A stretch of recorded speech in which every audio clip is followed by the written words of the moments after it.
Is AJ online right now? I am, yes, thank you. AJ, would it be appropriate to, or can I ask how many people are in attendance at this meeting? We have continuing to log in at this time. We have, it looks like 70. Thank you.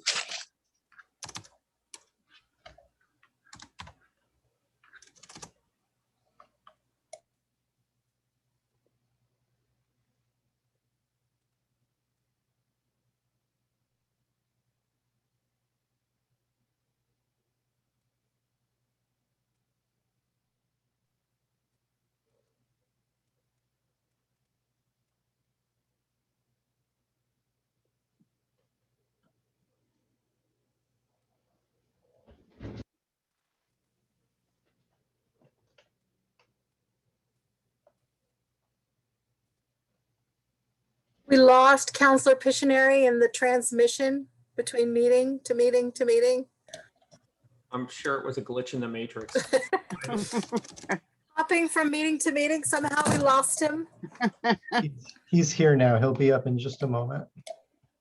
Oh, good. And Chair Woodrow, this meeting is being recorded and we are ready when everyone is settled and you are ready to go. Okay, I'm ready. So we'll go ahead and start. I will open the regular meeting of the Springfield Economic Development Agency and ask for roll call, please. Board Member Van Gordon. Here. Board Member Pitts. Here. Board Member Moe.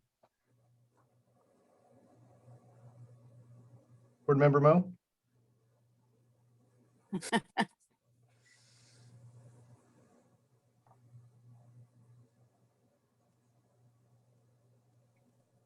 Okay, I think you can hear me now. Yes, I'm here. Sorry. Thank you. No problem. Board Member Rodley. Here. Board Member Stair. Here. Chair Woodrow. Here. Board Member Pictionary.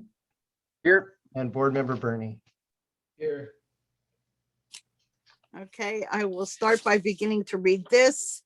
As we begin our meeting tonight, I would like to ask members of the audience who are joining us by phone or online to please keep yourselves on mute until you are called to provide public testimony. There is one time designated for public testimony this evening and will be listed as business from the audience. If you are joining us online with a tablet, smartphone, or computer and wish to speak during that time, please use the raise hand feature. When you are called upon, please state your name, ward, or general location and the subject you would like to speak about. The order of public testimony is as follows. Anyone who has raised their virtual hand, anyone who has submitted email in advance. If there is remaining time, Neil will read the emails into the record. First item, Neil. The first item is communications business from the audience. And let us take a look. We have 73 attendees plus now 23 panelists, so 96 total. And we're just waiting to see if we get any hands raised, Chair, and we'll get folks ready to speak. All righty.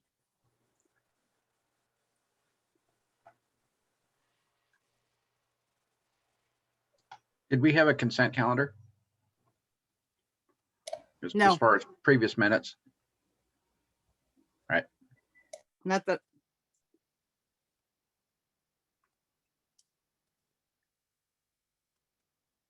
Chair Woodrow, it does not appear we have any hands raised at this time. Okay, next item. The next item is correspondence. We've received some emails. Those will be forwarded to the board. And there's no other business from the staff. Is there a report of the chair? No report from the chair. Okay. No public hearings this evening, so we can get to our new business. New business item number 1, the Glenwood Riverfront Development presentations. And Courtney Griesel is here for the staff report. Good evening. Courtney. Thank you. So I'm going to try and be brief. We have an evening ahead of us. We are here to hear presentations from 2 parties this evening. Both recently expressed their interest in redeveloping CEDA and city-owned property that's located in the North Glenwood Riverfront area of Springfield. I say recently, but I should also acknowledge that both groups have a relatively extensive history with interest in redevelopment of these sites. I also think it's important to note that there is no ask of the board this evening, or there's no action required. For those listening, we do want to say that the board received this interest. It was unsolicited. And what that means is that the groups approached the city proactively to request this conversation, and that the interest was not brought about through CETA putting out a formal request for interest or a call for these proposals. There were 3 interested parties that had approached the city: Glenwood Development LLC, Localis Partners, and the Eugene Emeralds. The Eugene Emeralds, our local minor league baseball organization, has elected to drop out of this evening and not present. They expressed their absolute appreciation of the community, the regional support, but after further review of the site owned by the CETA and city, declined to submit. So this evening we'll hear from the 2 groups. Also need to note that we staff have not completed a detailed staff review or vetting of the supplied information and materials. While they've been shared with the board and they're going to be talked about in this public meeting, this is not a confirmation that the information provided is accurate, or that it's constructible or feasible, or that it meets code. We're working on that right now, and we'll continue to do so in the weeks ahead. In general, our goal for this evening is just that we hear from each group, we hear them describe their vision, their past experiences, and the information they've submitted. And we give you, the board, the opportunity to ask questions. So sort of as a run of show for the evening, each group's been asked to give a 20-minute presentation, to stay limited to that 20 minutes. We'd then move into a 15-minute question and answer period just with that group, between you and that group. To be fair, we're then asking to transition to the next group, give them 20 minutes, followed by a dedicated 15-minute question and answer. And then at the end of the meeting, with this being the last item of the night, we can go back to a more open question and answer, kind of back and forth with different groups as you have that interest. Yes, I'm sorry, I'm seeing a... Leonard? Yeah, thank you, Marilyn. Courtney, I wanted to make a request. Would it be possible to hold off on all questions until the 2 presentations have been made? To do question and answers at the end? Yeah. Can I answer that, Courtney? Absolutely. We discussed it earlier and thought that to give the individual group the focus of the questions individually, and then at the end it'll be less formal. But if somebody's making 20-minute presentation, the questions would apply to them first, and then the next presentation, and it's just easier to stay in line with the 2 different presentations, to have the questions immediately after their presentation. Thank you. We will still plan to loop back after both groups, so that there's still more Yes. question and answer. Right. Joe B? For the good of the listening audience, I'm Joe B and he's Joe P. Sorry.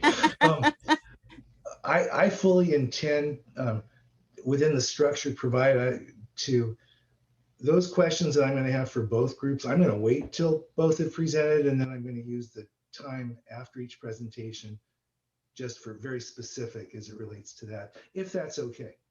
Absolutely. Okay. Yes. Thank you. Yeah, and so as I kind of noted, we don't have an ask of the board. We want to provide this time for the presentations, the question, and then additional questions after. And we're really looking to you for that follow-up general discussion towards the end and direction to us related to how we prepare for our next CETA meeting, which is April 26th.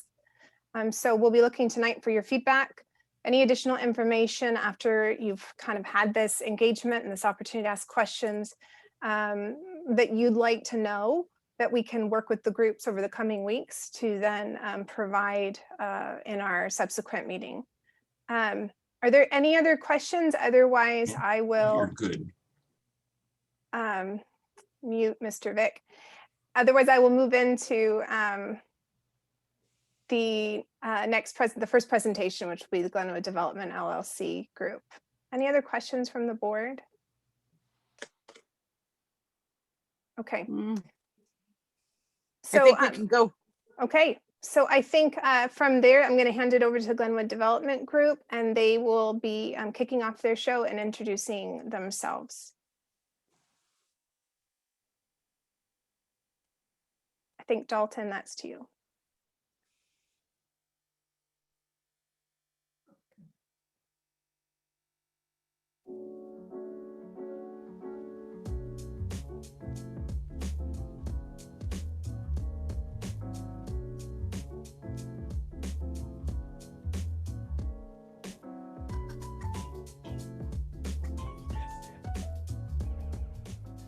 Good evening. We appreciate this opportunity to present our proposal to purchase and develop the Glenwood Riverfront property owned by CETA. I'm Alan Lundstrom. I'm a member of Glenwood Development LLC. We're the developers of the project. We're supported by an incredible team of more than 30 highly capable and experienced professionals. We don't have time here to introduce each one of them to you, but you can find them easy enough in the presentation package. We will introduce those members of the team most likely to be answering your questions later on. Let's begin with my Glenwood development partners. First up is Joel Anderson. Joel is the CEO of Shoestring Valley Holdings and Anderson Construction Company. Anderson will be building major components of the development. Lutfi Thabit is the principal owner of the Thabit Investment and Thabit Management Companies. Lutfi brings a wealth of business and financial acumen to our group. And then there's Greg Vick. Greg is the principal owner of the Vick Development and Vick Construction Companies. Greg's vision for the redevelopment of Glenwood Riverfront originated in 2006. He never gave up and has brought that vision to the reality of the here and now. Rick Satry and the Satry Group are renowned land use planners and landscape architects. Their expertise will ensure that all elements of the development completely conform with the Glenwood Refinement Plan. Rick will also guide us through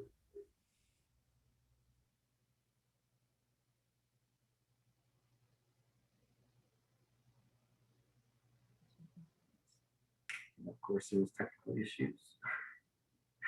Bear with us.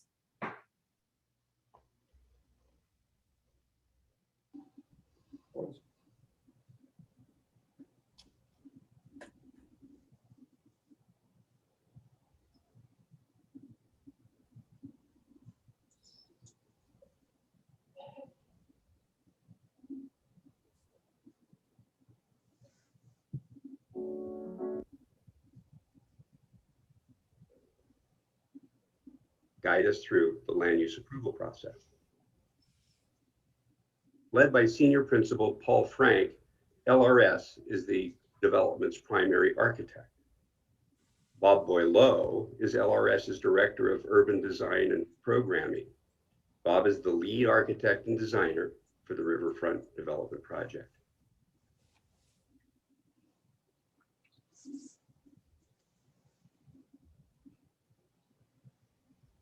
Now let's have a look at our development, funding, and ownership structure. Glenwood Development is the developer. FLM2 is the Qualified Opportunity Zone Fund that will provide equity investment capital to fund the development. FLM is Fiat Lux Modus, so FLM from here on out. FLM2 Glenwood LLC will own the development.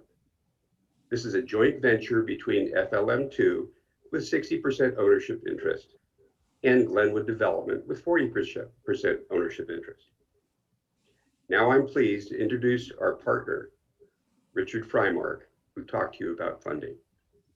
I'm Richard Frymark, President of Meridian Trust Real Estate Services, the managing partner of FLM Qualified Opportunity Zone Fund 2 and managing member of FLM QOF2 Glenwood LLC, the owner of the Glenwood Riverfront Development. FLM QOF2 is the Qualified Opportunity Fund through which the equity required for the Glenwood Riverfront Development will be generated. Currently, this stands at approximately $311 million. and the development will grow beyond that should Homes for the Good become part of the development. I'd be happy to go into the funding in more detail during the question and answer period following this presentation.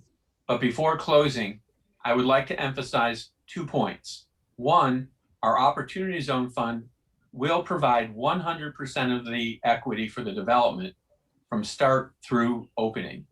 And two, there is no debt service in the capital stack. 100% of the Opportunity Zone funding consists of an OZ equity investment. This means there is no debt service, no mortgage, and no possibility of foreclosure.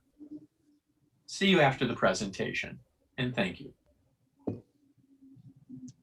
From the outset, the guiding principle of our riverfront development is to conform with the Glenwood Refinement Plan. This calls for density and diversity in a pedestrian-friendly environment with no drive-through services and limitations on service parking. This economically and cultural diverse community will set the standard and serve as a catalyst for ensuing Glenwood riverfront development, which we highly encourage and support. Our intention is to purchase the CEDA-owned Glenwood riverfront property and pay for the entire cost of the planning, construction, marketing, staffing, training, opening, and operation of a multifaceted $311 million to $340 million development that will employ 800 to 1,000 local building trades workers, generating a payroll of approximately $84 million. This will provide full-time employment for approximately 500 people from our local labor market, with an average annual payroll of $18.5 million. Depending on market-driven space programming and whether or not Homes for Good joins the development, this riverfront community will provide between 494 and 692 condominium-grade residential housing units, 122 to 274 of which will be affordable workforce residences. Once open and operating, an advisory committee consisting of representative housing and retail tenants will be established to provide feedback to ownership. The prime economic engine that attracts and captures visitor demand for the community will be the 20-story, 378-room full-service hotel complex with 55,000 net square feet of prime conference, event, and function space.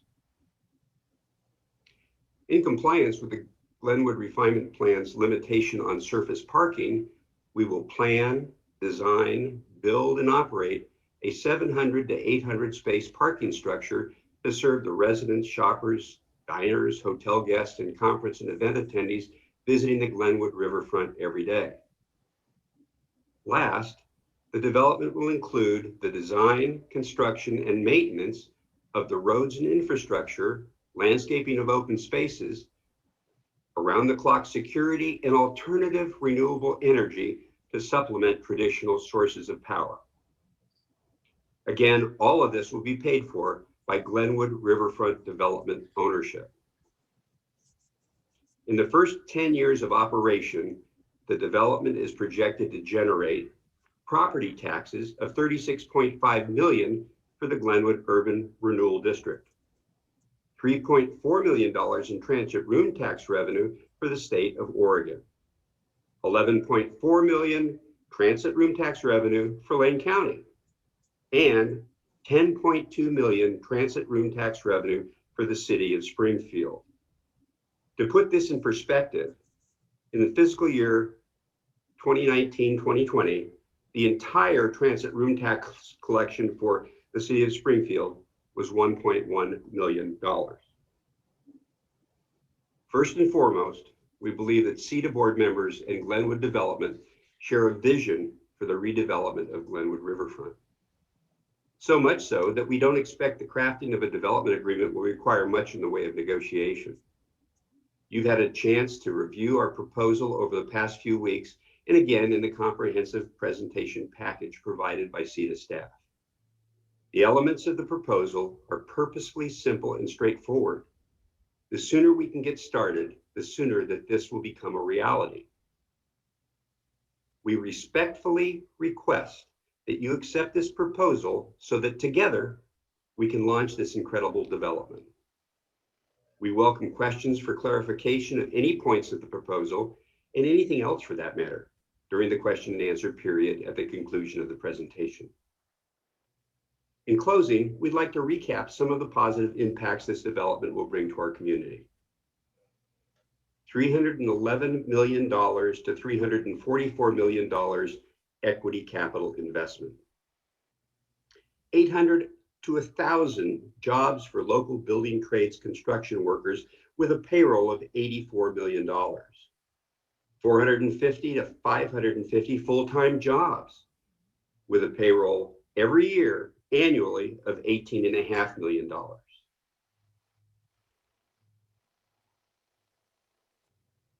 $10.2 million transit room tax revenue for the city of Springfield in the first 10 years of operations.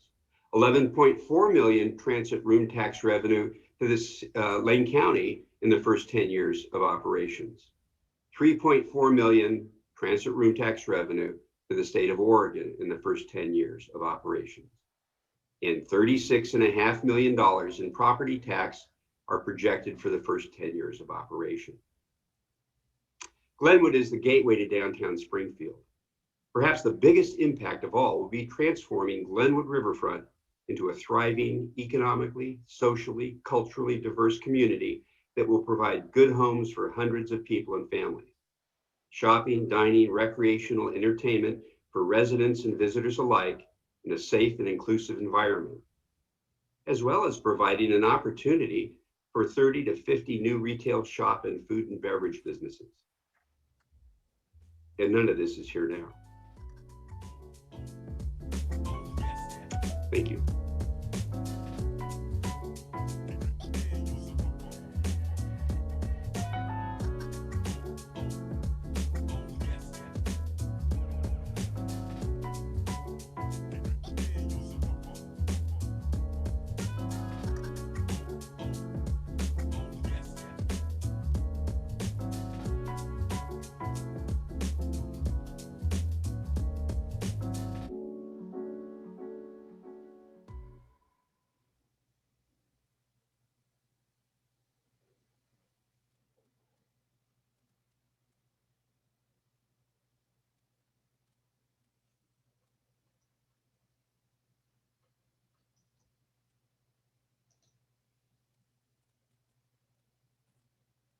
Thank you, Ellen. Are you there? And we'll just make sure your mic is set and then move into question and answer.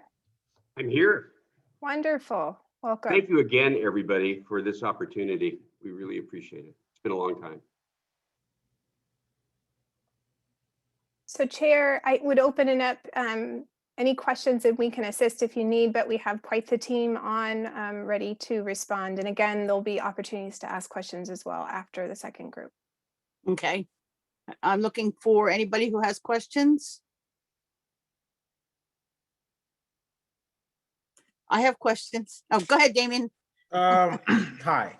So I'm curious what type of things you've implemented to reduce pollution before, during, and after production, especially since it's right there on the river. Rick, you wanna touch upon that? No. Thank you, Alan.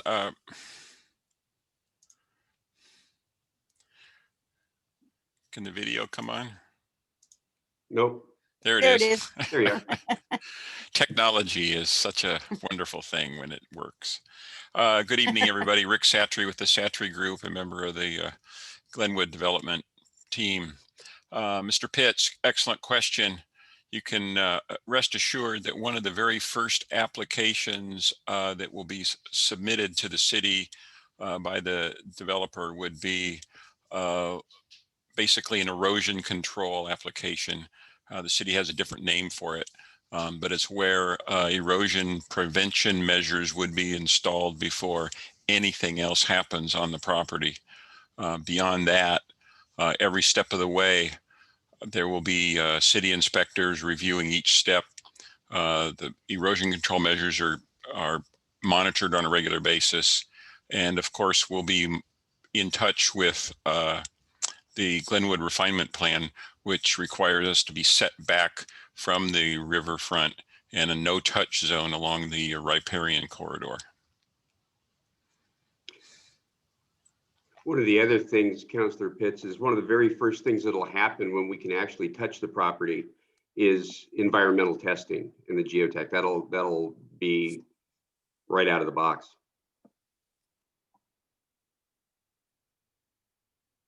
Was that it? Was that it, Damien? Okay. Joe Pishneri, did you have a question? That's it. Sorry, hang on just a second.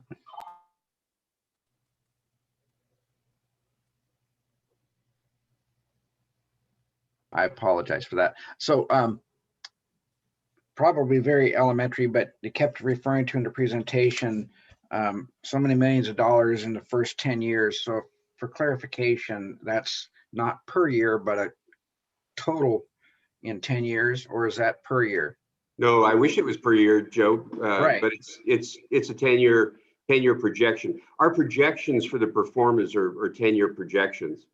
We're planning through the development process to complete the project at one time and open it at one time on the last day of December of 2024. Then we'll open at the sound of the gong on the first day of 2025. The reason I bring that up is for most of the development, when we're dealing with housing and retail, that'll be pre-marketed and pretty much hit the ground running. The hotel complex, we're projecting stabilization for that in the fourth year of operation.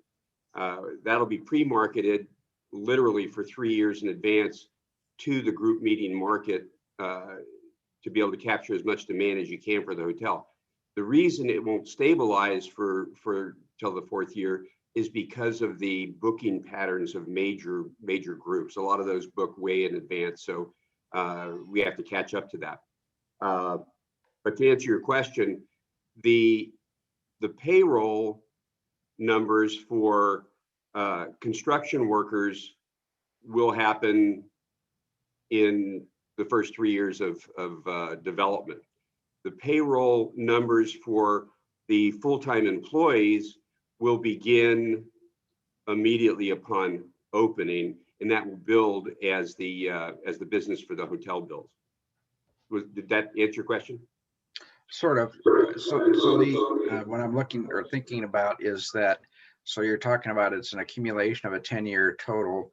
So it appears as though from what you're just saying is that the first 1 to 4 years is going to be a far different picture than the 10-year average of, let's say, 1.1 million. Correct. Because so you're looking at a quite a bit different number on the 3rd, 4th, 5th, 6th, 7th years.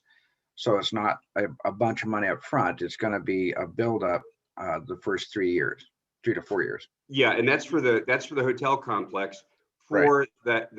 the housing and retail, it'll start immediately. Right. Okay, so do we have the first year numbers for the first, second year numbers for the hotel? We can give them to you. For example, on the side is fine, but I'm just curious as to what you expect. Yeah, we expect the hotel to literally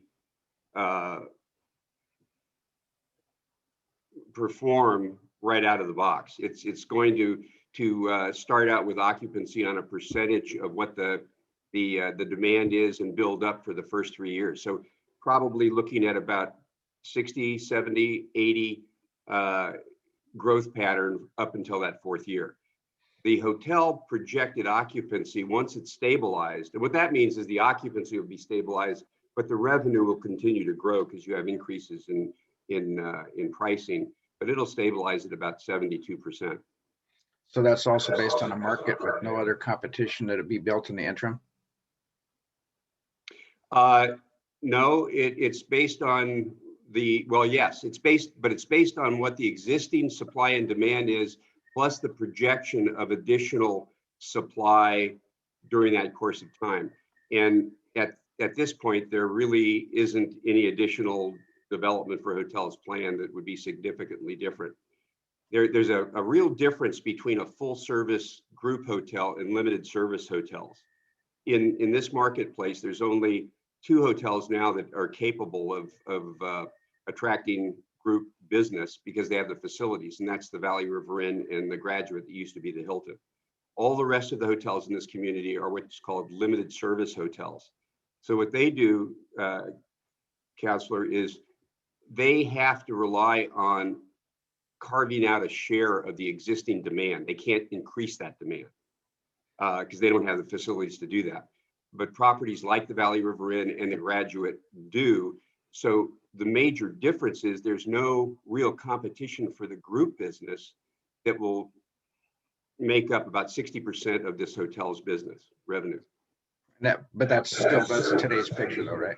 Well, that's today's projected picture. Right.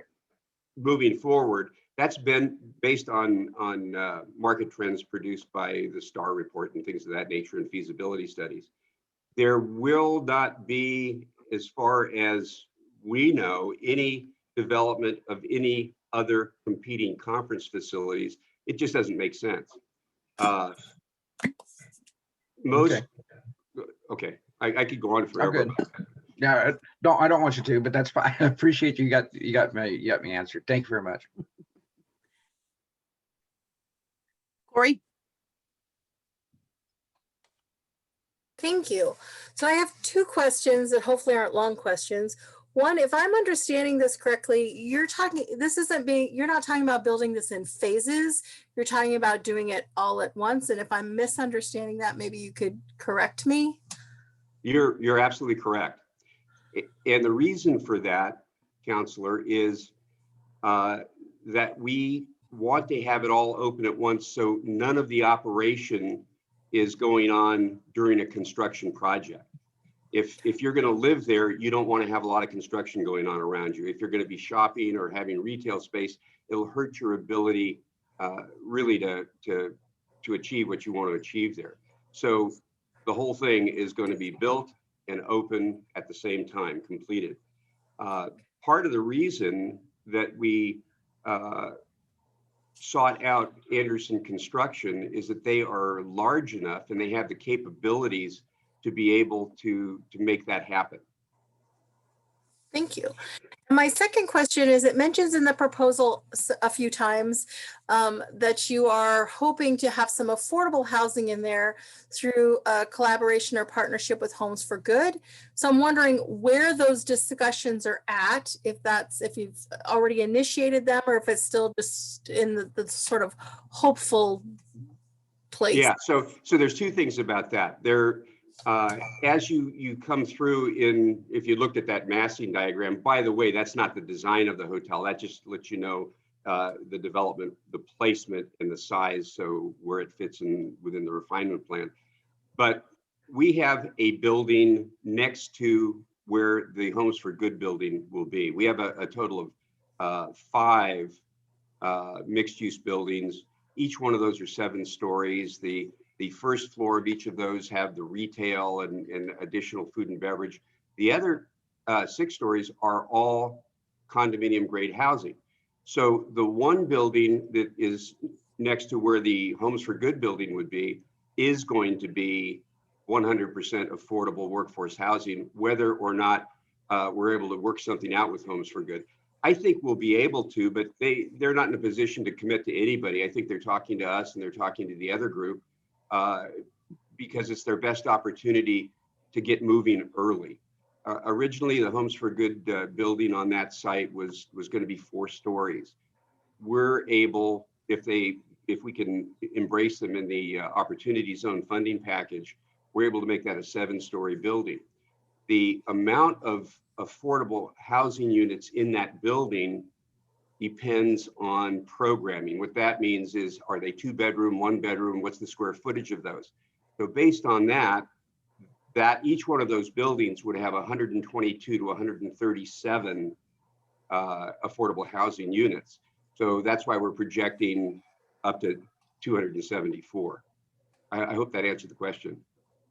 And that we know for a fact, half of those are going to be built because we're going to do that. And we're hoping we'll be able to do the rest of them for Homes for Good. One of the things we want to point out too is that if we are successful with that collaboration, we want Homes for Good to manage both of those buildings, all 274 affordable housing units. Hey, Corey, could I help answer that? I'll take all the info I can get. Yes. Okay, I don't mean to take your time. So I'm the only person here on the board of Homes for Good, and I've spoken extensively with the executive director and the board, and our position, not this hat I'm wearing, but that one, is we want to create as many low income and affordable family units as possible, not to weigh in on this particular seated discussion, so that Homes for Good can aggressively work with each developer to their capacity to increase the number of affordable units. That's all. Thank you. Thanks. Leonard, did you have a question? I did. Thank you, Marilyn. You're seeking an opportunity zone exemption for this project. How much in SDCs do you project will be waived in the course of this project? We don't have any idea, Leonard, what the SDC charges would be. In the past, we've been offered the opportunity to have the Urban Renewal District pay for the SDC charges for the development. We understand this is pretty common practice for folks in the Urban Renewal District.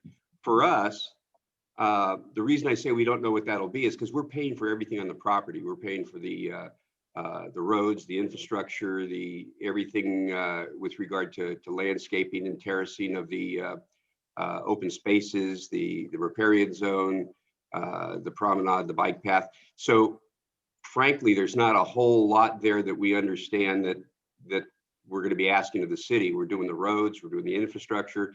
So we just don't know what that answer is. And that's why we're seeking the SDC waiver. Okay. One other thing, this FLM2Q consortium of groups, Meridian Services, is that going to be the major player in procuring the 311 million? No, and I'll ask Richard Freimark to answer that question. But Richard, his company is Meridian Trust Real Estate in Portland. That's just his company. The Opportunity Zone Fund is separate. Do you want to take that on, Richard, and go into some more detail? I don't know where you are. I think we lost him. But the Opportunity Zone. Oh, there you are. I've been on enough of these. I should know how I should unmute my mic. I wear several hats. Meridian Trust, as Alan said, that's the real estate firm I've had for over 12 years in Portland. And at the beginning of the Opportunity Zone, John Underwood and myself, along with Connie Rathbone, who is the leading attorney probably in the country now for Opportunity Zones at Dunn Carney Law Firm in Portland, started the Opportunity Zone Fund, which I am the managing member. And we only invest capital gains into Opportunity Zone Fund sites. Okay. So with that established, the groups that you're going to be working with to get the funding for this project, how many are there? There's just one, the Opportunity Zone Fund. Okay, all right. That's all I got. Thank you. Yeah, and to be clear, Leonard, the dollars that come in through the Opportunity Zone Fund are 100% investment dollars. There is no financing involved here. Okay. Joe Bernie. First, I would like to thank your entire group for really, truly, did I get that right? You're not talking about any capital stack, any debt fund, because I've not experienced this in my development experience, any debt service, any different kinds of terms. You're talking about an entire equity investment. Is that correct? That's correct. Yeah, when the Opportunity Zone Fund was created by Congress, it was intended to bring capital gains out of Wall Street to Main Street. And because of that, it sets up a different form of investment that most people aren't used to, which is we're not in it for a bank on a 30-year mortgage. What we're looking for is an exit strategy in which when the property is sold, and this week they've extended that to up to 30 years, it was 10 years. But whenever we sell it, at that point, the property is a tax benefit to us. In the meantime, it's an investment that we're making with the hope that there's appreciation in the property. Understood. That's a big deal. It's a huge deal. Yes, that's correct. One of my prime things is housing. I think Springfield has a housing shortage and an affordable housing shortage. Give me, if you can, if you're able, because yours is the most specific proposal that I've read. Give me how many units you can privately afford to subsidize so they are in fact low income and working, affordable working family without Homes for Good, and how many with? So Commissioner, we're looking at a minimum, and again, this depends on the programming, but we're looking at approximately 137, perhaps more. We have an intention, and it's not part of this proposal, but our partner Lutfi has 2 acres of property on Franklin Boulevard directly across the street from the Riverfront development, and we're looking at further development on that side, and that would definitely be. So are the localis guys. I'm focusing on this 9 acres. I'm not meaning to be rude, sir, but the numbers are 137 without and up Correct. to how many with? Yeah, no, so right now it's 137. It'd be nice to make all of them, all of the 600 plus units affordable, but it doesn't pencil out to be able to subsidize those otherwise. Mr. Longstrom, with Homes for Good, how many units then might there be that are actually low income, affordable family? Up to 274, again, depending on it would be the largest right now affordable workforce housing complex in the area. Oh, no, these numbers are phenomenal. Other things that are important to me are good paying jobs. I don't know if your construction firm is with us, but is he a union, a signatory contractor? And yeah, Anderson is signatory, absolutely. Would these be local jobs? Oh, all the jobs would be local. So we'd be looking at the local labor market for the building trades, but also we're establishing a training program through the Oregon Lodging Foundation and Lane Community College to recruit and train local people for these jobs. Part of our hope, and this will have to flush out as we go, is that a lot of the people that actually work there will also live there. The idea is it would be very nice to be able to walk a block to your job. So I apologize. I want to step in just briefly for a 2-minute time. I don't okay, but I must say, Courtney, my firm, when we were doing real estate development on smaller projects, would take a couple of months to look at this stuff. So if there's any other questions, I'll be quiet now. I'd like to finish with just a couple questions. One was that I took the 18.5 million in job money. Is that in today's figures, or is that at the completion of the project? No, that's today's figures, Counselor. Because I divided that out and it came to about 37,000 a year average. I mean, I realize it goes, can go from a lower to higher, but on an average about $37,000 a year, which is nice, but it's not really a livable income even in this day and age, 37,000 a year. So it's the figures sound good, but I would like to see more substantiation to that. The other thing that I was looking at, and I'm throwing this out as a concern, just a general concern.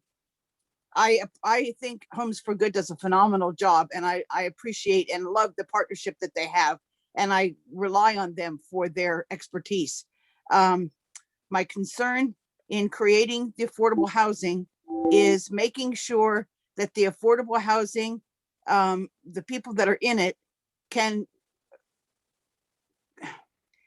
comfortably and happily live in the lifestyle of that particular area.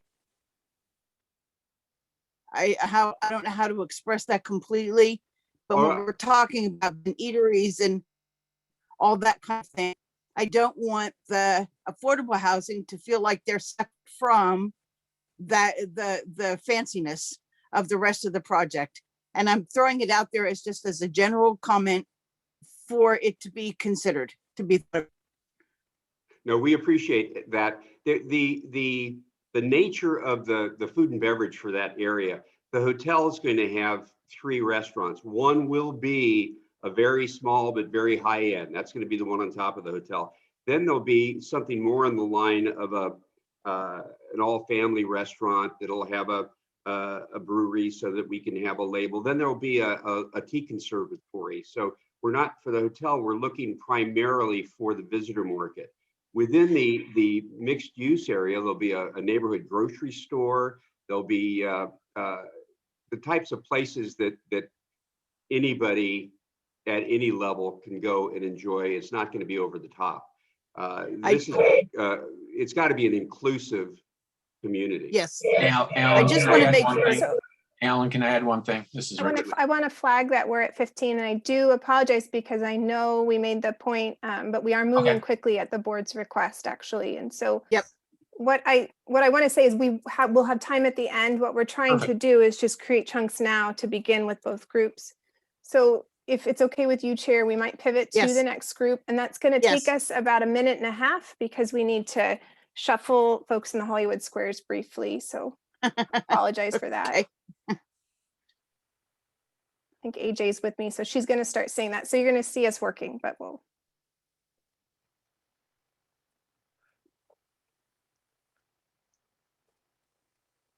I can tell this is going to give me a headache. Just close your eyes. Okay, will do. We need some music in a station identification. While we're moving chairs, can I answer Marilee's question? Can we just Sure. In an opportunity zone, we're not looking to take cash flow during the 10 years of operation. So we're going to be able to reduce rents, buy rents, lower rents, because at the end of the project, we need a project that's full. So it'll escalate in terms of occupancy fairly quickly, which is going to help make all the businesses successful and make it a better project. My concern was just on the people that are in subsidized housing or affordable housing, being able to comfortably and be happy living in that particular area and not feel like they are separate or feel uncomfortable with having something high end right next door. That's I'm just trying to make sure that it's workable.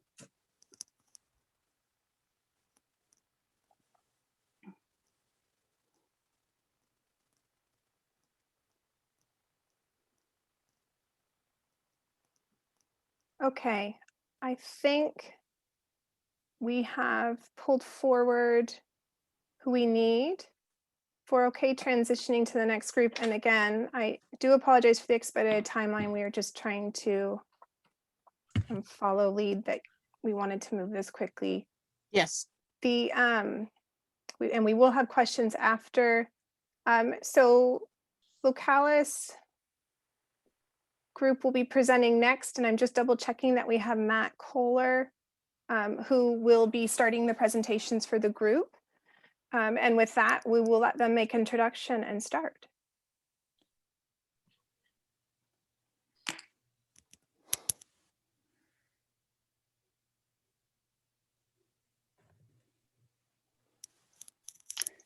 And actually, Courtney, Dave Gallus will be starting the presentation.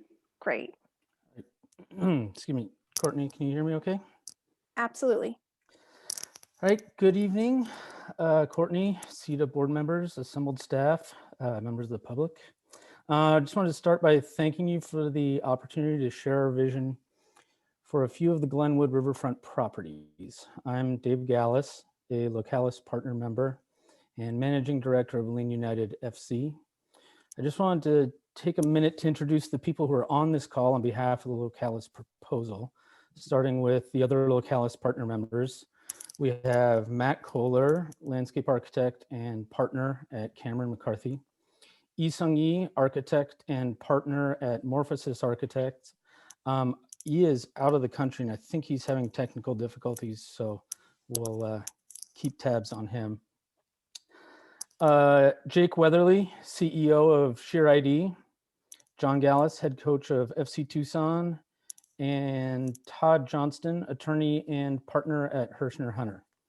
Also on this call, we have Brett Johnson from Fortuitous Partners, Stephen Roth, co-owner of Roth & Roth, Roaring Rapids, and Camp Putt, Eric Marvin from M3 Commercial Real Estate Development, and Dave Backey and Brian Erickson, CEO and VP, respectively, of Chambers Construction.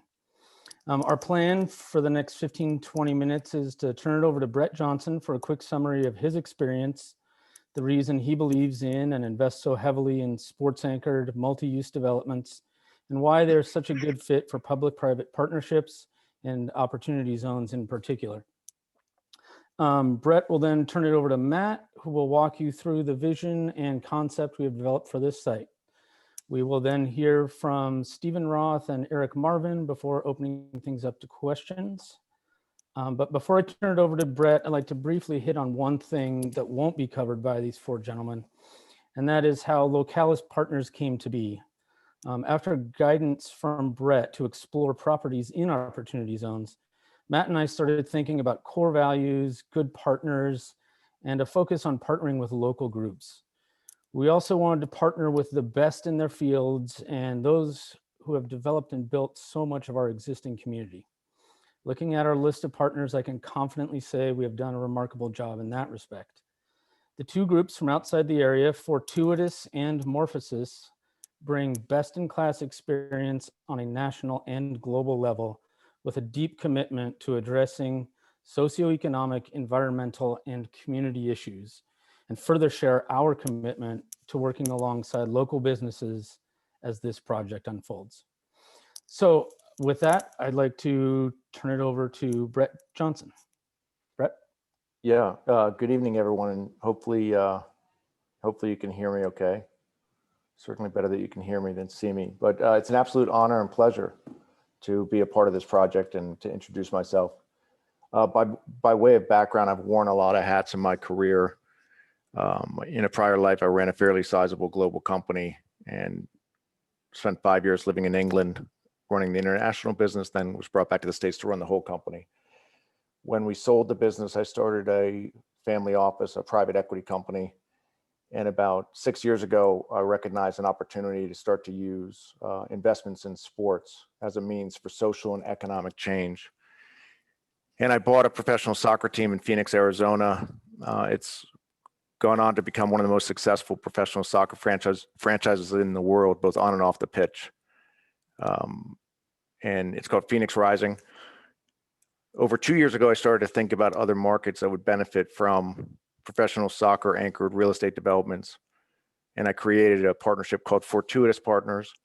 And I was an early adopter of the Opportunity Zone program and started looking for other markets. In a prior life, I went to school in Rhode Island. I went to Brown and realized that the state was losing its fabled baseball team, the Pawtucket Red Sox. And in short, I bought the rights to professional soccer in Rhode Island, went through a very competitive RFP process with the state, and ended up winning a 30-acre development opportunity in an opportunity zone in Pawtucket, which is right outside of Providence, which is the picture you see on the screen. It's approximately a $400 million project that will develop hundreds of millions of dollars of incremental tax revenue to the state, 2,400 jobs when stabilized. And it's a real hallmark of the Fortuitous Partners portfolio. But in addition to this project, I have 97 acres of opportunity zone land in Phoenix, and then I have additional opportunity zone developments that we're developing with sports anchor programs across the country. And the benefit with these programs is it's a lot more than just soccer. We'll obviously bring women's soccer, to every single one of our projects, but we bring lacrosse, rugby, American football, concerts. It really becomes an asset for the entire community. Anyway, I'm quite proud of the legacy that we're slowly building across the country, and very, very happy to have the opportunity to work with you all. So thank you. Thank you, Brett. So hello all, I'm Matt Kohler, and I'm a partner with Localis Partners, as well as a partner with Cameron McCarthy Landscape Architecture and Planning. I'll take the next 10 minutes or so to walk you through our shared vision and goals for the Glenwood Riverfront development. First, I'd like to acknowledge that the land we're discussing today is the traditional homelands of the Kalapuya people, and any development of this land should respect this important history of the place. Our proposal includes the development of roughly 32 acres, including the city-owned parcel between Franklin Boulevard and the river. The area in green is the city-owned parcel, while the remaining blue includes a few different privately owned parcels. We have partnered with the two largest adjacent property owners, Roth and Roth, and M3 Commercial Real Estate Development, who own an additional roughly 8 acres each. These 3 properties together provide for 80% of the development area. So let's talk about the vision. It is one that provides a live, work, play opportunity while engaging with the river and the beauty of the natural topography. Rather than force a square peg in a round hole, the built environment will bend with the river while also stepping down toward its banks. The development will respect the Glenwood community by welcoming its existing occupants as well as new members. It will allow and encourage additional development on its sides, as well as the south side of Franklin Boulevard, as it will not block access or visual corridors to the river. So the question you might ask is, what is live, work, play? And for this development, it means mixing both high density and medium density housing, or the live, with office, commercial, restaurant, and retail spaces, the work, with sports facilities and outdoor fun, including running, biking, and river activities, the play, and a hotel and event center that supports all 3.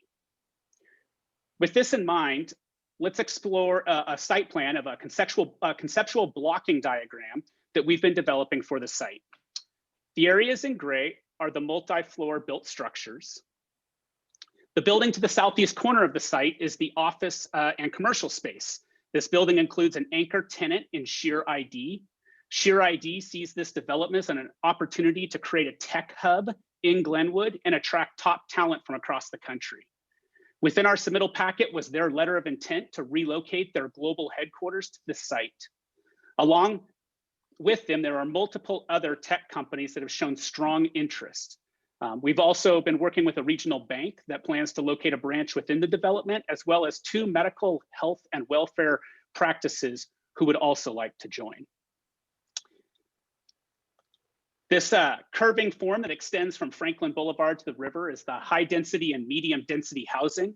We've had several meetings with Homes for Good over the past year and are confident together we can maximize or exceed their housing goals for this property. The building that bends with the river in the northeast corner is the hotel and meeting convention space that will also include a restaurant and bar component. Adjacent to the hotel is the first of 2 sport-focused facilities with a soccer stadium that will house the League One professional soccer team, Blaine United Football Club. Along the river is the anticipated park area that will include a multimodal path system, as well as riparian zones and areas of rolling lawns. The park will reflect the beauty of the river while also becoming a sister park to Island Park across the way. The zone to the west of the soccer stadium is an open and flexible public plaza space that will provide the community direct access to the river while also allowing for gatherings and celebrations. This open space can house outdoor markets, food carts, and it could be the final destination for the yearly holiday parade. The light and dark green stripe structures are single to double story plinths that have an articulated roofline that is meant to mimic the rolling hillsides of Oregon. Within these structures is housed numerous uses, including the second sport-focused facility, parking, and restaurant and retail spaces. These uses can flex over time within these areas, providing spaces that can adjust with future needs. The tops of these structures can be green roofs and outdoor park spaces that are tied to the taller buildings they abut. Rather than looking down at roofing material or air conditioning units, instead you'll see an extension of the park in a vertical manner. In order to better explain how all of this kind of works together, I think it might help to peel off the roof system a little bit and take a closer look at the potential floor plates and the ground plane design for the development. By doing this, you can now see the various components that are located on the ground floor and how they interact with the outdoor social spaces. The first item I'd like to draw your attention to is the second sport-focused facility. We propose 2 full-size ice rinks that will support the relocation of the Eugene Generals hockey team to the development as they too move up into a new professional league. This will create a shared staffing opportunity between the Generals and Lane United as their 2 seasons do not overlap, and it provides nearly full year sport-focused activity to the Springfield and Glenwood community. This provides yearly employment for staffing, so food vendors, maintenance, retail, as they can shift between the 2 sports venues as needed by season and use. The plaza space, which acts as a public realm between the venues, provides game day gathering opportunities and post-game celebrations. There are 2 ice rinks. The one to the north is a game rink with spectator seating, while the southern rink will act as a practice rink and community amenity. When not being used for practice, it will provide community skating. The rink it's positioned to allow at least one side to open up to the public plaza. You can almost picture a mid-December weekend with families skating with food and hot cocoa carts intermixed with a holiday market in the plaza. The light orange notes team support spaces, so including office space, food and retail, and team rooms. The gray zones to the north and south of the ice rinks, as well as to the east of the soccer stadium, are noting parking zones. As we continue to the west on the plan, we've located the internal road system to meet the goals of the Glenwood refinement plan. Stormwater for the development will be directed to this interior spine that will treat the water while also extending the Riverside Park through the site to Franklin Boulevard. And I think this spine, as well as the public plaza, create this great opportunity to bring this river park through the development and attach it to Franklin Boulevard for the community. As noted previously, the red curving structure is the housing component, and this lighter pink color notes a zone of retail, restaurant, and parking for the housing. 2 outdoor courtyard spaces provide ground level connections between the buildings, as well as gathering spaces for outdoor seating. Together, these pieces, they really come together to create an inviting amenity to the Glenwood community. It provides the additional housing that the area so desperately needs, as well as employment and active opportunities. But let's tip this on its side a little bit and maybe take a look at a few 3D look into the site. This bird's eye view from the Franklin Boulevard side provides you a view of the street system and the plaza space bisecting the single and double height plinth structures as the taller buildings weave their way through the development. The concept nestles itself into the site. This artistic rendering, although at an early stage, that does not quite capture everything from the 3D model, like the plaza area isn't quite in the right spot yet, but it starts to provide a feel for the textural quality of the area and how it ties to the surrounding landscape. This view from the riverside shows us how the soccer stadium opens up to the Riverside Park, as well as how the development hopes to connect to the various roads and paths that will allow all forms of transit. This rendering, which I think might be my favorite, starts to show the Northwest vernacular of wood and glass-built structures mixing with rolling landscape and bending river. The shapes, feel, and edges of the development are guided by the river and topography rather than the buildings setting the edges. The heights of the built components provide the vertical development planned as part of the Glenwood refinement plan, while staying respectful to the community, neighbors, and land. Glenwood has long been the nexus and connector between Springfield and Eugene, and our hope is that this development will provide it to be the opportunity to be a destination. We haven't come to this by ourselves, though. Localis partners are not alone in this endeavor. Fortuitous partners are our funding and development partner. Morphosis Architecture, Cameron McCarthy Landscape Architecture and Planning, and Chambers Construction are our design and construction partners. Sheer ID, Lane United Football Club, and the Eugene Generals are our tenant partners, and that list continues to grow. M3 Commercial Real Estate Development and Roth are our adjacent property owners.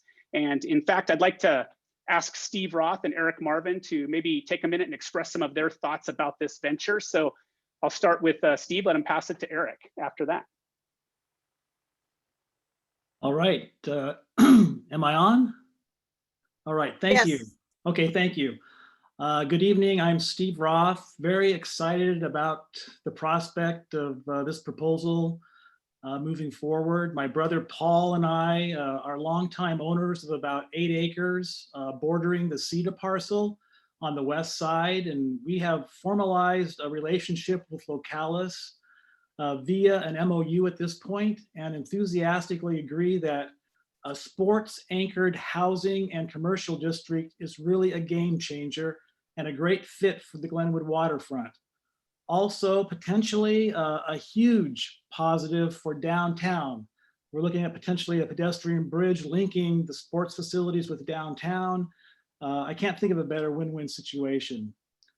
I'm going to kind of end it there because it's been a long evening, but I hope that you can sense my excitement and my brother's excitement for this project. We are looking forward to working with Localis and helping to move this forward. I really appreciate the time to talk about it, and I think Eric Marvin is standing by. Thank you. Thank you, Steve. I appreciate it. CETA board, city staff, thank you for the opportunity to speak. My name is Eric Marvin. My family and I develop commercial real estate, and we own 8 acres on the eastern boundary of the proposed Localis project. We have complete confidence in the Localis principles, the team that Localis has assembled, and the Localis vision. And we have enthusiastically demonstrated that confidence by executing with Localis an MOU that memorializes our collective intent to execute this project. As an added show of confidence in each other, M3 will build a portion of the development. And I want the board to know that we truly believe in the transformative nature of the Localis vision. First, from a design aspect, this development is as thoughtful, beautiful, and forward-leaning as any project I have reviewed. It respects and celebrates the river and integrates seamlessly into its environment. Second, from a use perspective, it's diverse and welcoming to everyone. No matter who you are, I believe you will find a reason to visit Glenwood with this project in place. Live, work, play, stay, compete in one district.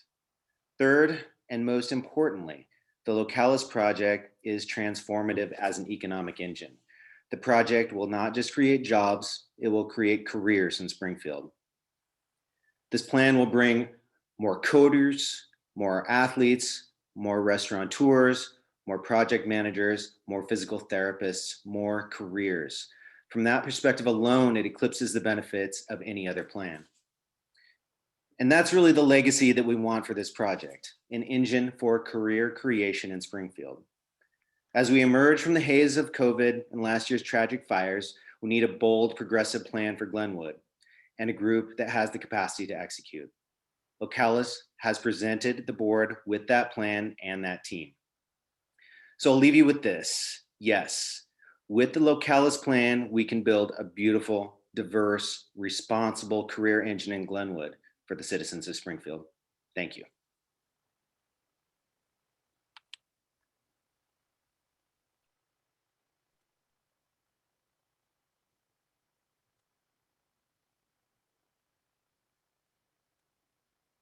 So I want to check in and Matt, is that the end of your presentation? You have about a minute left. Yes, I was actually just going to say to the board, thank you for letting us provide this vision, and we welcome any questions.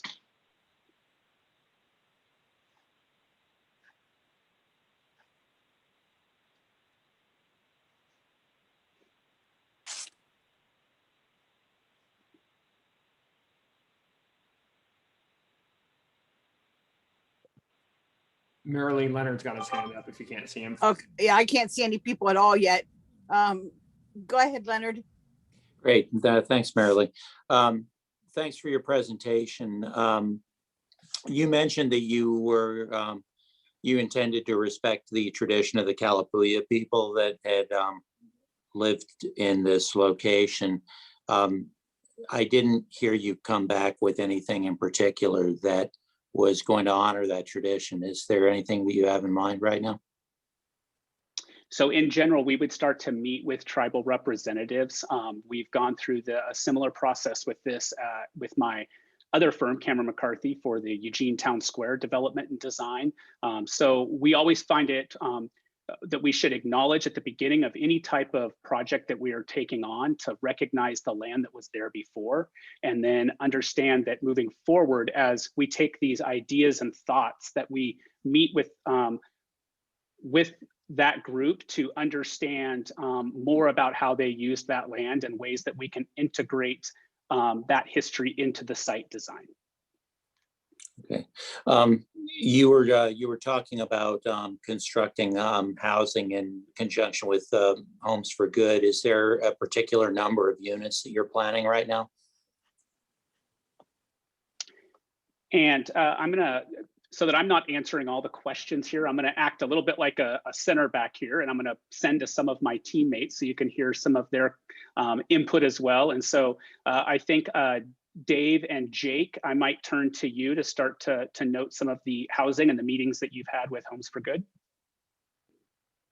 Yeah, we've had some really good meetings. I think the important thing, much like Matt mentioned regarding the tribal desires for the area, certainly we'd all like to, sorry, I'm getting a request to start my video, sorry. Yeah, we'd all like to, maximize the amount of affordable housing in the area. And to that end, our discussions with Homes for Good have really landed on both listening to each other's abilities, desires, et cetera, and leverage whatever we do to maximize the number of affordable houses in the area. In other words, if we can get better, more development around affordable housing by looking slightly outside of this 32 acres, by maximizing some dollars that go into that effort, then that's certainly the approach we should consider. And so the discussions in Homes for Good have revolved around that sort of approach, but also looking at the different financial formats that we can take, and the work that's been done at the new development over near 5th Street Market, some of the new financial models that are in cross-subsidizing affordable housing. So yeah, discussions are ongoing. I think we share a similar vision to maximize housing in the area rather than on a specific plot of land. Jake, I don't know if you wanted to add anything to that. I think that's accurate. I would say in terms of specific numbers, we understand the ability to flex up to potentially 300 units of inclusive housing in affordable housing with a strong financial model behind that. But like Dave was saying, and I think very much anchored in the conversations that we've had with partners and potential partners, our vision is to be a catalyst for those service workers and others currently in the Glenwood area, but also to be a welcoming and inclusive catalyst and development that is focused on affordable housing. Okay, do you have any idea how much you're going to be asking for in terms of public subsidy for this entire project? I mean, the three phases of the project. And with this one, I think I'll go to Jake and Brett Johnson. Brett with Fortuitous. Yeah, I mean, relative to the specifics on this project, I guess I'll defer to Jake, but relative to the projects that I'm involved with, which I think are germane, it's all funded through this public-private partnership. It doesn't take any direct tax dollars. It's tax increment financing is how these projects pay for themselves, which is an incredible benefit that comes from the economic activity inherent with this development. And then relative to the private investment, we're obviously focused on taking advantage of the Opportunity Zone program, which we're doing a nice job with in Rhode Island and also with our Phoenix franchise. Okay, so once the city had sold you the land, you don't anticipate asking the city for any further funding? Yeah, again, I'll let Matt or Jake or relative to the specifics on this project. Again, the project I have in Rhode Island, we have a long-term lease with the city on the land. We didn't buy the land. And then we're raising a great deal of the private capital through an opportunity fund. And I think that follows with what we would be proposing here is to raise a majority of the capital through the O-zone. Not necessarily looking to purchase the city's property, but looking at a long-term lease. And that way the city partners with us through this process and we make sure that the development meets the needs of the city as well as the Glenwood community. It keeps us kind of tethered together through this proposal and through this development. And Dave, if there's anything else to add to that, I'll let you do that. No, I think that that covers it for now. Okay, I have Sean next. Okay, so let me make sure that follow up on Leonard's question. So a little bit. So the public part of the public-private partnership sounds like it is a lease deal on the property that we own today. Is that fair? There Yes. are ozone benefits to structuring it that way, yes. Right, and I understand that the financing questions like that's for a different day, but I'm just trying to get my head wrapped around Yes. for okay, so hypothetically speaking, your development covers 40 acres because it's essentially 3 landowners. What happens to the project if we select a different developer for our parcel?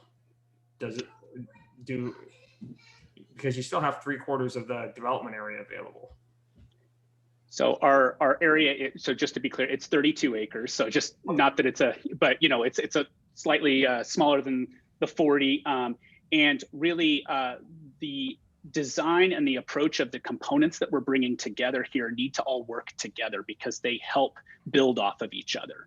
You have the sporting events bringing people to the area who would, traveling teams, tourists, fans staying at the hotel. You have the business there that like Sheer ID, who wants to create a tech hub with other tech companies to be able to garner the talent that they're looking for. They need to be able to have more than just a housing unit for these people to live in. They want to be drawn to a community-based development location. And so all of these components work together to increase the potential for all of them. So if you were to develop just your individual property on its own without these other two, my personal feeling is that I think it inhibits some of the development potential for your partners or your neighbors.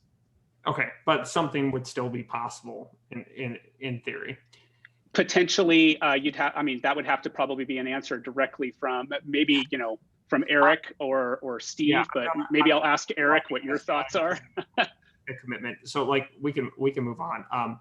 So the soccer question, the sports league portion, I was having a little bit of trouble getting my mind around because you got Lane United involved, you got the Generals involved, and we know the Generals are moving leagues. Is Lane United moving a league too?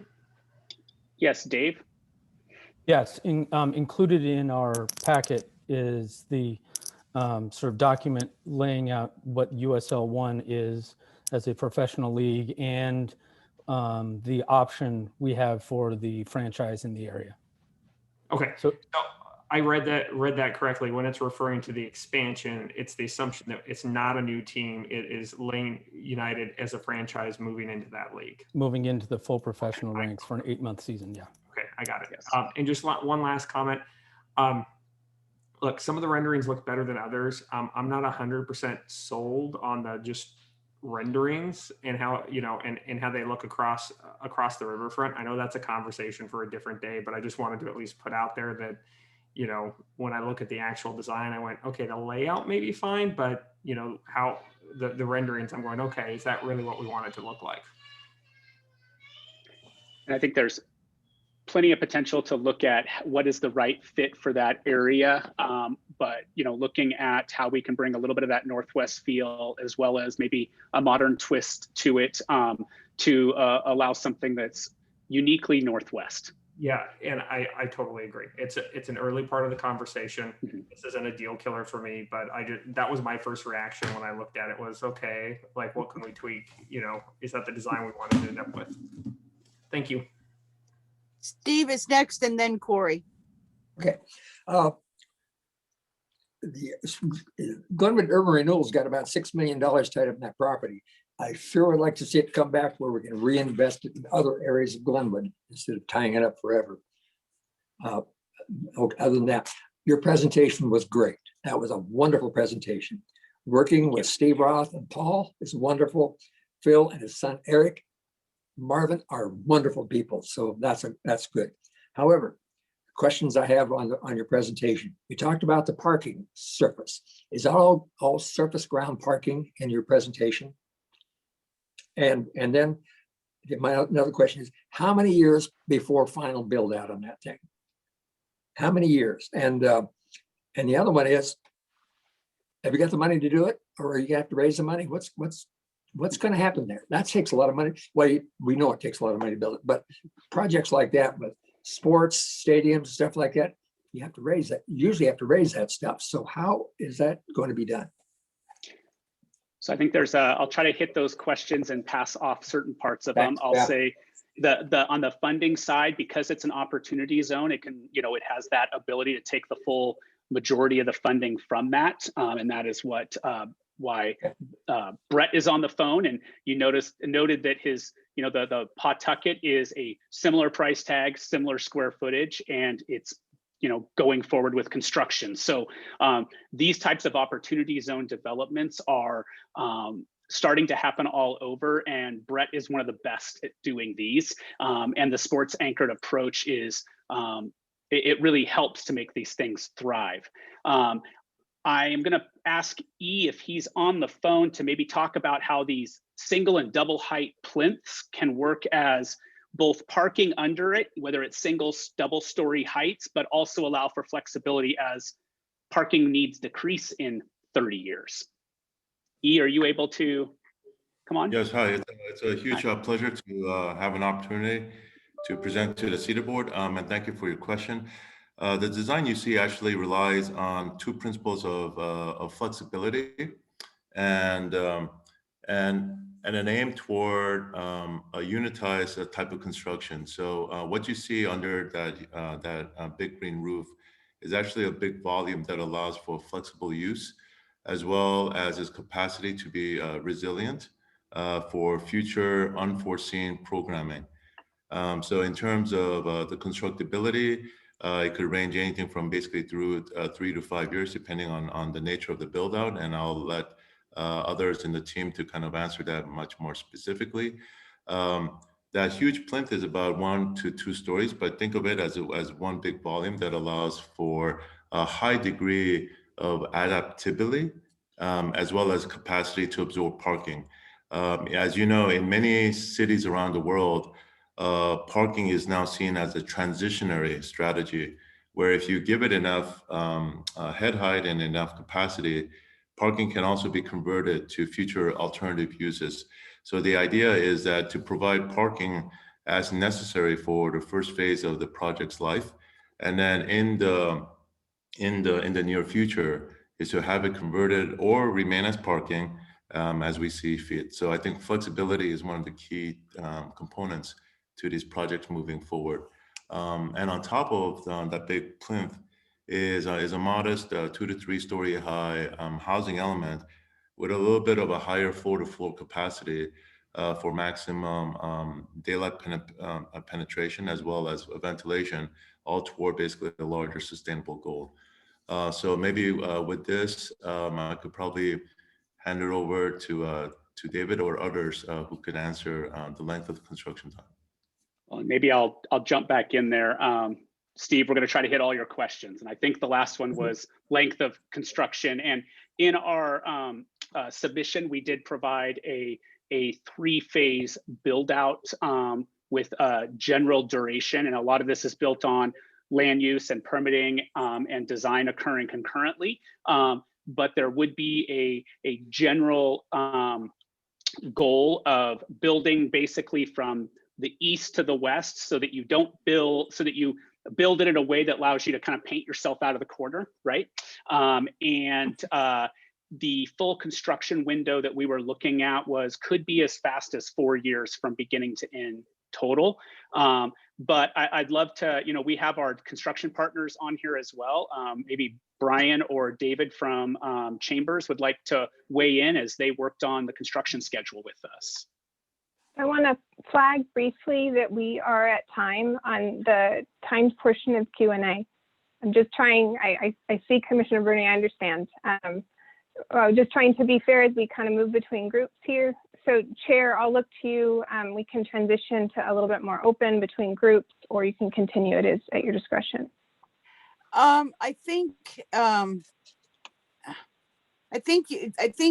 Matt's given us a pretty good idea with the 4-year response with the length of time. And I think that we can, move on to doing the open questions at this point. Corey? This is left over, but it's open questions, so all's fair. So part of my question was answered, which was around parking, because I was trying to wrap my head around that. And I also have some sort of questions around just sort of traffic and traffic flow. That's going to look a lot different for this proposal for sporting events with housing than the previous one. So I'm interested if there's been any thought around that, and especially for something that, like you said, might take 4 years, what the anticipation of traffic and the impact on the area would be. Well, I think that to start, I'd like to pass it to Dave to talk about game day type of use between hockey and soccer, and traffic and parking and those potential items. So maybe Dave, you can talk about how those sports are different than American football at Autzen Stadium. Yeah, they're not rooted in tailgate culture by any means. It should also be noted that the sports we're talking about generally involve, a before and after component in the surrounding area. And as Steve mentioned, it could really be a boon for the activity in downtown Springfield as people choose to start there before a game and walk across the bridge. I mean, certainly scenic enough. Staying on the sports piece, it should be noted that Providence Park in Portland has 3 parking spaces of its own. And by working closely with the other involved landowners around the area and with public transit, they've been able to create a system that really helps more than just the stadium adjacent businesses and people in those neighborhoods, but a much broader area. So you can certainly see people being able to activate their own land that can, park 20, 30 cars maybe in the evening and be able to actually sell parking for those events. So with that economic impact can, not huge, but it can spread around the community in a more equitable manner. And then back to E's point about the parking and the flexibility and the future proofing of it. One of the things that's great about this site is how much work has gone into it with the city and the EMX and the multimodal paths, et cetera. So activating those components as much as possible and incentivizing people to use those alternate modes of transportation to and from games.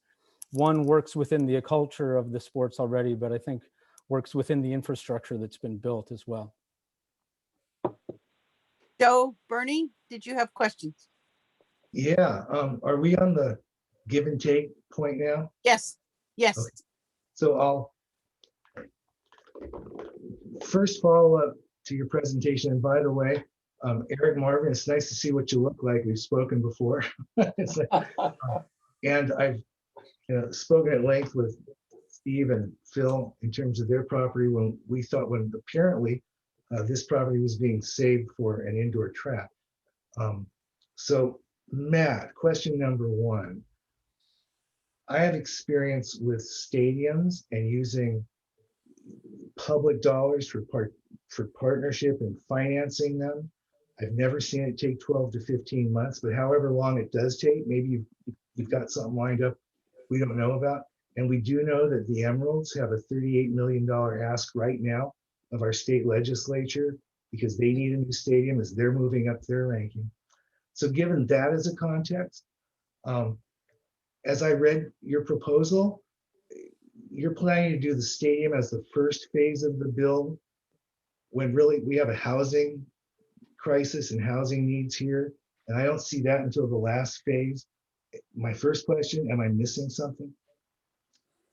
No, and that is part of that painting out of the corner and also making sure that we build from the river out for allowing construction access ease. I might ask our construction partners from Chambers to voice their thoughts here as well. Brian and David, if you'd like, but generally speaking, part of this too is if you build the housing and then move people in and then build everything around it, you're basically creating noise and disturbance for the first year or two of their existence there. So this allows to build the amenities as you work your way out, finishing the public plaza space, bringing activity, bringing a desire to have those housing units fill up. So if I may, that housing is your last build, stadium is your first. Do you have the financing locked up for the stadium? Well, I think the financing, if we go back to it, that property lands within the opportunity zone as well. So it's coming out of the same financing for the entire project. So is the entire project like the previous proposers?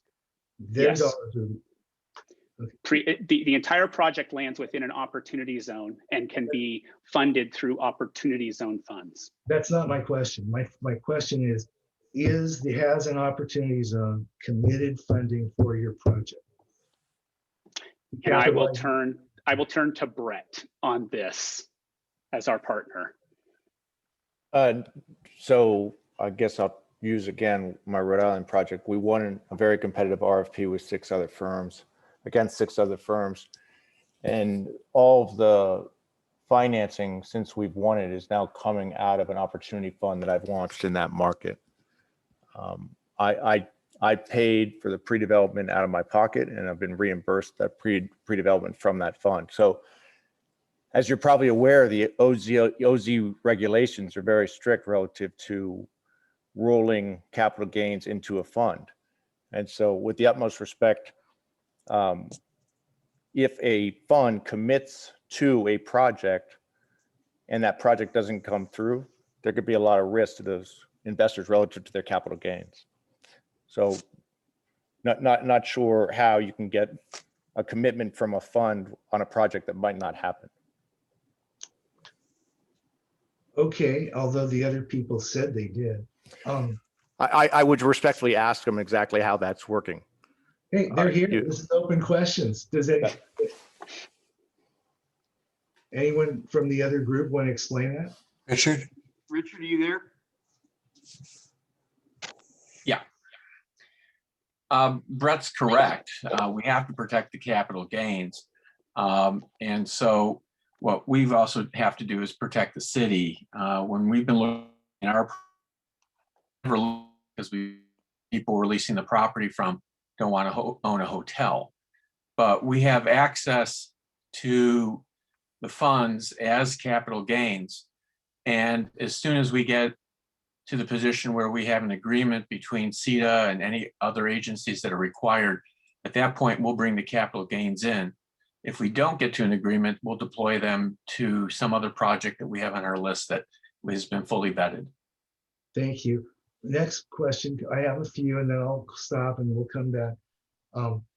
But I did need to say, just like with the other group, as a board member of Homes for Good, Homes for Good is not, whichever of you received this nod, Homes for Good will work with to maximize low-income and affordable family housing.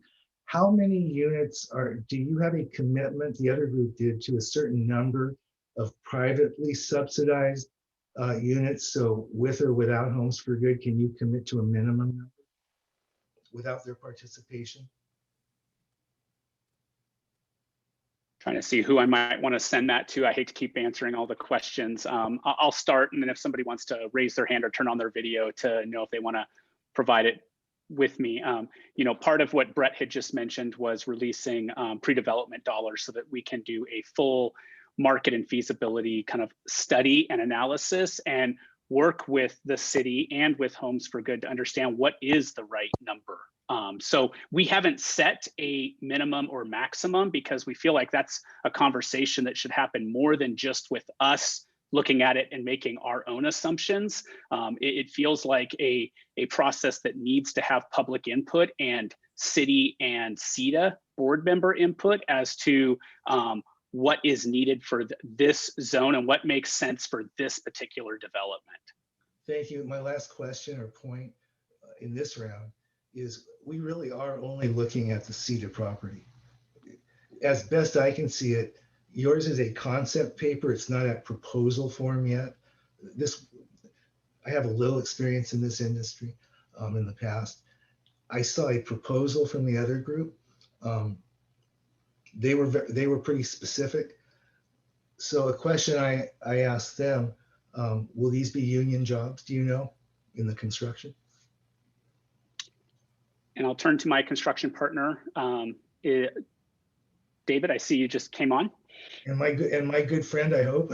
Yeah, hi. Hey, Dave. Commissioner Bernie, how are you?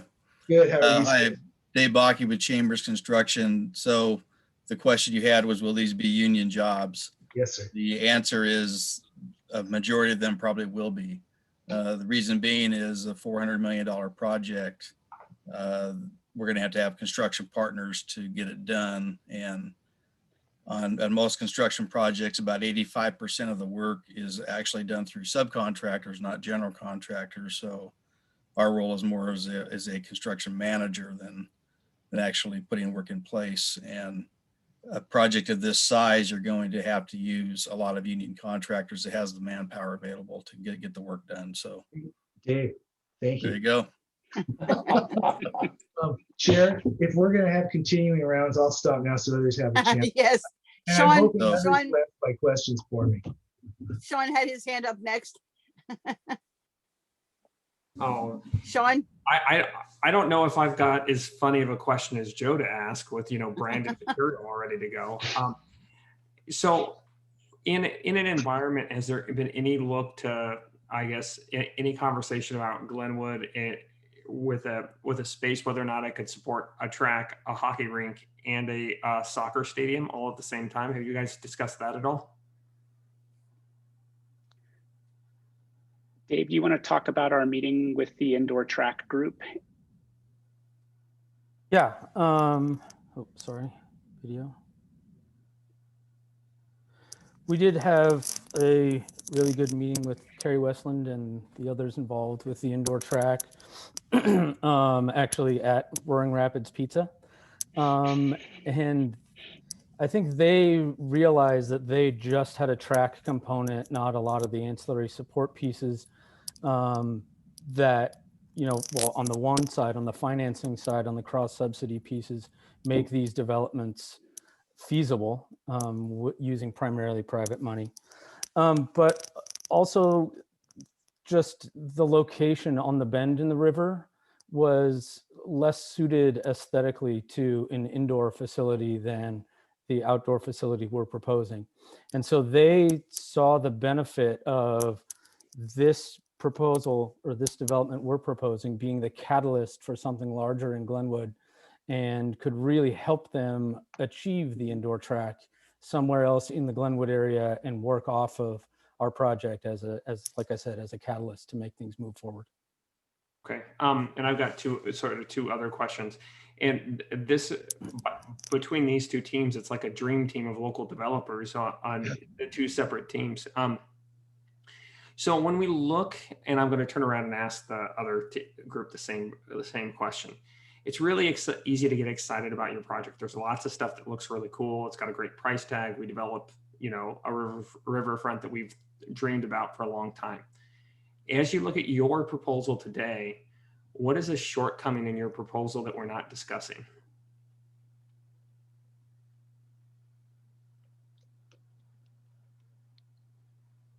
Feels like an easy one to say nothing, but that you should always have something, right? And there always is. I mean, these are big undertakings. Either project is a big undertaking, and this is the first step of the 1500, right? Like, we've got a few laps to do. So I'm going to look to my team and see if anybody has, you know, anything that they want to point out as a critical component. But we've spent a lot of time. I mean, Localis Partners was formed almost 2 years ago, and we spent a lot of time creating the partnerships leading up to this to try to mitigate as many of the kind of hurdles that might be there. We wanted to make sure that the type of development we were bringing forward was something that adjoining property owners would back and support. We felt like that, you know, luckily the city has done great things with the MX run, which I've been a beneficiary of, as I lead that design work for our office at Cameron McCarthy, and but also the fiber run. And you've set a lot of the infrastructure in place that's going to allow the developments to occur there. I think the next hurdle would be making sure that the community feels comfortable with the proposals as they move forward. We've already seen groups of people out on the street, right? They need to be able to see the process in a very open way and understand the benefit to the community and to the city. So I might say our biggest hurdle is making sure that we can capture the vision of the community completely, and that we listen and hear them and apply it to the proposal. Okay, perfect. And the same question for Alan. Can you rephrase that for me, please, Sean? So we're discussing two really big, complicated proposals, right? And they have a lot of upsides and a lot of vision to them. What is a gap, a shortcoming in your current proposal that we're not discussing? You know, we've been working toward this for almost a dozen years. We flushed out a lot of issues that we had. I think if there was one single thing, it's that we're dealing with 9.5 acres. To be able to conform totally with the refinement plan, the entire development is compressed within that. It works just fine. We would like to be able to expand, and that would be something that we would hope to be able to do in the future. Both teams are saying that this is a catalyst for future development, and it absolutely is. For us, it's a first step. We believe from this, the standards will be set for additional development, whether we're doing it or not. I think the one thing that we have no control over is to be able to assure that that standard would be complied with throughout the riverfront. We've asked in our proposal that current zoning remain in place, that the refinement plan is the guiding principle. I think that would hold true for both developments. I think when you have an investment of this size, you don't want to risk that investment by having anything come into that area that would depreciate it. So that's an issue that we would bring to your table, frankly, because we have no control over it. I think as far as our development is concerned, it's pretty well fleshed out. It's interdependent, it's interactive. The mechanisms of all the pieces of the elements work really well together in a pro forma basis. It's a synergistic development. So from our standpoint, I would think the only concern we would have is the quality of ensuing development. And we'd look to the CETA board to make sure that stayed at a pretty high standard. And when I say a high standard, we're not saying that we want to be exceptional. This is inclusive, it's diverse. We want the people there to feel comfortable, but we want to raise the entire level of that corridor. This is the gateway to downtown Springfield. And I think it's been you know, derelict is a hard word, but we used to call it, going from Eugene to Springfield, we'd go through what we used to call the Glenwood gauntlet. Well, that's changing. I mean, it started changing when you redid Franklin Boulevard. That was a big step. So little by little, I think that Glenwood will be the jewel of the entire area. All right, thanks guys. I appreciate your frank answers. Courtney, I think this is probably a good stopping point. Well, what do you think? It can be. Pardon me. Did we have, how many more, do we have more questions? It looks like Commissioner Burney has his hand raised. Well, I'll make these quick. I'm going to ask the people responding to make it quick, or else I'll be booed out here. Do either or both of you have a hotel franchise in place or agreement in place? I don't care. No. Alan? No, we don't, and we're not going to. And why is that? We don't need it. Matt? To be honest with you, in this marketplace, this is a tertiary market, and there's a big, long answer for this. But one of the main reasons you'd want a franchise is to obtain funding. That used to be a requirement. We don't need that. One of the other reasons, and this primarily works for limited service hotels, is you need an identity, and to be able to generate and capture demand, that usually requires you associating with a national brand. In our particular case, we have to self-promote. We have to have a destination identity in this marketplace. This is an arm's reach marketplace for the hotel business. Most of the business that comes out of this area comes from within the state and the region. And frankly, to pay high franchise fees on gross revenue doesn't make a lot of sense if the national brands don't supply you with the majority of your business. So we don't need it, so we're not going to do it. And Matt, for you, do you have an answer to that? Yeah, I can be quick and say that we don't have an agreement in place yet. We've had a couple show interest, and we will be looking at that as we move forward. It's a little different scenario with us because our development has the hotel is a smaller component, and it's used to benefit the tech hub and the sports anchored facility more than being a destination. So we'll be looking at potential partners as we move forward based on those that have been interested to date. Thank you. And do either or both of your proposals literally pay the city for staff, given that you're going to have an increased demand on staff just processing all of the permits and what have you to make this happen? I don't care what order, I'm just curious. That's built into the financing. I would say that's looking pretty far ahead to note the level of staff necessary at the time that we would go in for permitting. I do a lot of permitted projects all over the state, and it really can depend. Sometimes staffing can be overloaded and sometimes it can't. And there are opportunities to help subsidize that in ways on different projects, but we would have to work that through working with Public Works and with the city of Springfield. Thank you. And to answer for our side, and I'm sure Matt is in the same, you guys have a great advantage in that you don't have to look at two different types of financing. They're both opportunity zones. So you just pick which project makes the most sense. Both Matt and our group, we have to live within the time constraints that Congress set for the opportunity zone.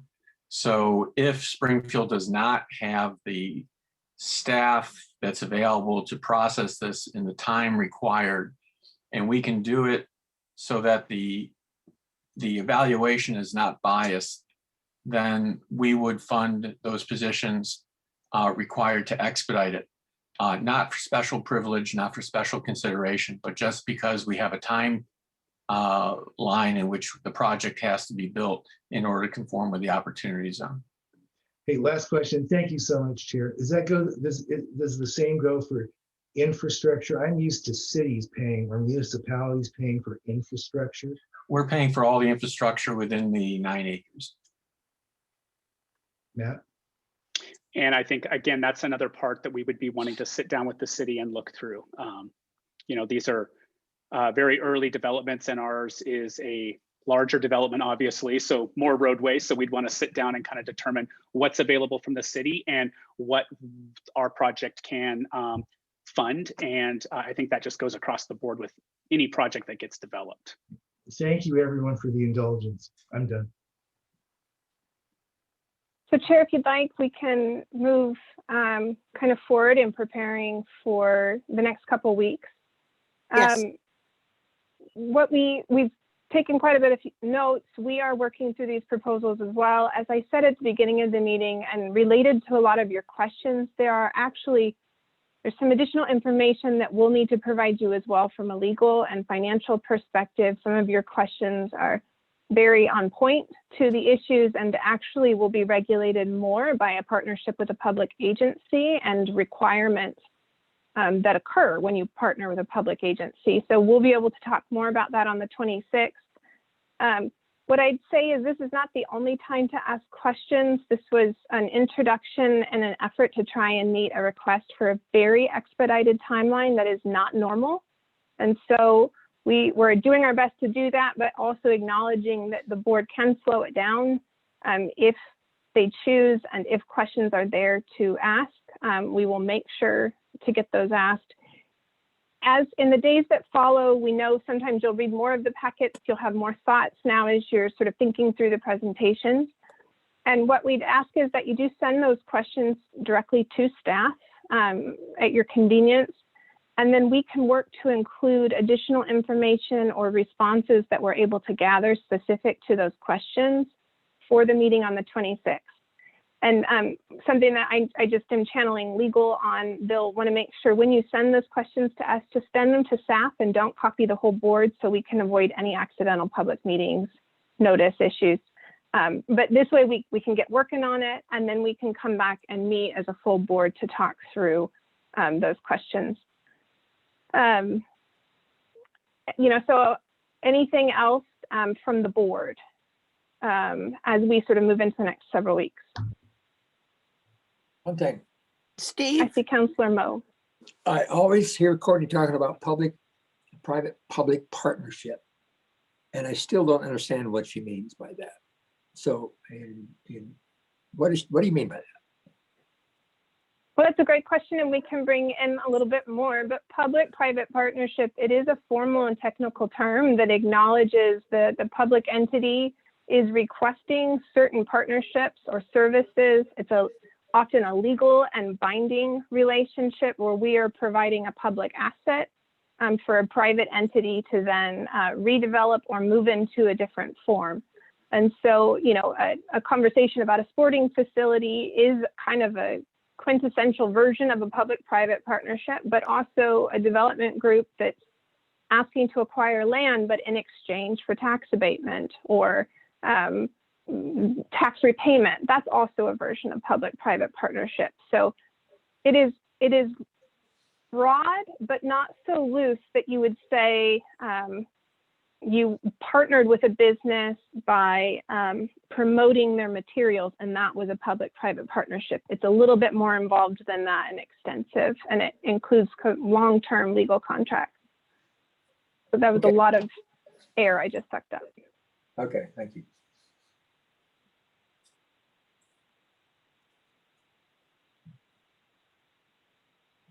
Chair, any other guidance? Anything else? At the end of our presentation, I never answered Marilee's question, and you thought we could touch back on that on Q&A. Okay. So one of the things that happens in affordable housing is that they're often located where you have food deserts. And in order to attract that infrastructure, what our opportunity on we have from the project during the project, we help a grocery store that we attract that's going to provide market rate groceries, fresh vegetables, produce, meats, and the type of groceries that are way overpriced at a convenience store. But those stores aren't going to come in if the market's not developed. So by providing them very low rents or no rents at the start of the program, we will subsidize that and allow them to get the traction so that the people who are in the affordable housing have the opportunity for local grocery without having to have the financial expense of public transit or a car to go to an Albertsons or a Safeway or a Market of Choice. Yeah, that's it's just, I am a huge advocate for the affordable housing, but I just get very concerned that we're, like you said, we're putting them in a desert, we're putting them in an island. I want to make sure that they're comfortable where we're placing this housing so that they actually have a nice, happy, comfortable lifestyle within their immediate surroundings. That's been part of my career. I used to be the deputy mayor for economic development in Binghamton, New York, and affordable housing has been one of my forward thoughts. There used to be 3 supermarkets. Great, thank you. Right there on that corner. 3 supermarkets. Yeah. I'm Don't mess with familiar Steve. with Binghamton, by the way. Where, Marilee? Binghamton, New York. No way. My parents, my folks live right across the border, the New York borderline with Pennsylvania from there. So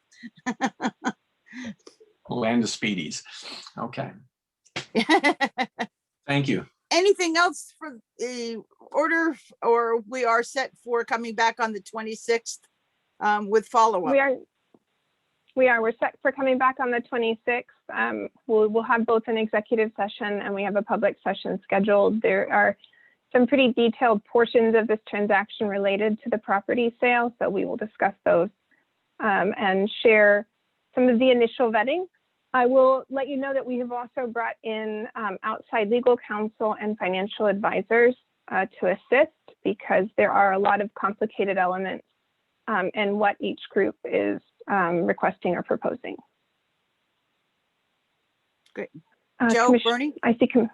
Oh, I was just going to thank the proposers. This is a dream, and it's been the dream ever since I was pushing the article on this is such prime real estate in Oregon. Glenwood can be the jewel, and I just want to thank the proposers and the managers of the opportunity funds, because you have demonstrated that is absolutely true, and it's just exciting to be here now. I wanted to thank you. Thank you. You're welcome. All right. Yeah, thank you for the opportunity. Yes, thank you to everybody. Have a wonderful evening. And on that note, I'm going to go ahead and adjourn the meeting. So thank you.